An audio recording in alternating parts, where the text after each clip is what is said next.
हेरे लिखल विधाता के केहन इडोर छै आ प्यार बदनाम इही सगरो सोर छै आ करबै जे प्यार हम ई कसूर किया होई छै आज करा दिल से चाही वह दूर किया होई छै।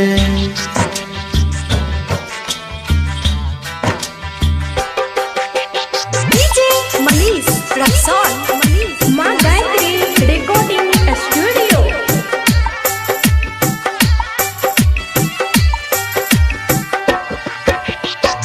जहिया तोहर शादी है तो नहीं हेतै तू टेंशन किया लै छी। जहिया तोहर शादी है तो चढ़ के जब वही डोली खा के जान मरबो हम गे जहर के गोली खा के जान मरबो हम गे जहर के गोली। याद एतै तोहर जब के मीठ मीठ बोली खा के जान मरबो हम गे जहर के गोली खा के जान मरबो हम गे जहर के गोली।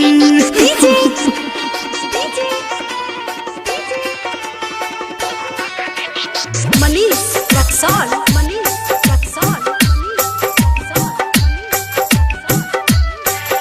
अभी आप सुन रहे हैं सावरिया म्यूजिक। डर लगे हमारा तोरा घर परिवार से आ सबके मनेबै जानो दुनु गोटे प्यार से।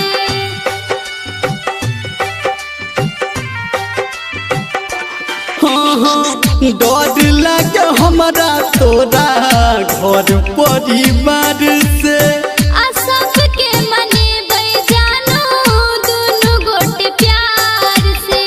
आ मांगलो पे भरतौ नहीं जे गे आ मांगलो पे भरतौ नहीं जे हमर के झोली खा के जान मरबो हम गे जहर के गोली खा के जान मरबो हम गे जहर के गोली।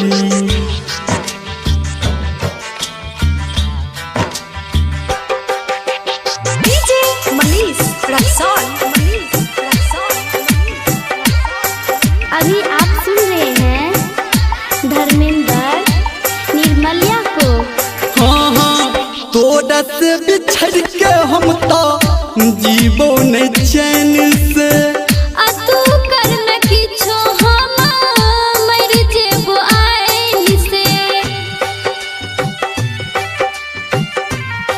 रे सुना तोरा से बिछड़ के हम तो जीवो नहीं चैन से आ तू कर न किछो हम मर जेबो आइन से। कहो धर्मेंद्र तोरा गे कहो धर्मेंद्र तोरा मुँह अपन खोली खा के जान मरबो हम गे जहर के गोली खा के जान मरबो हम गे जहर के गोली।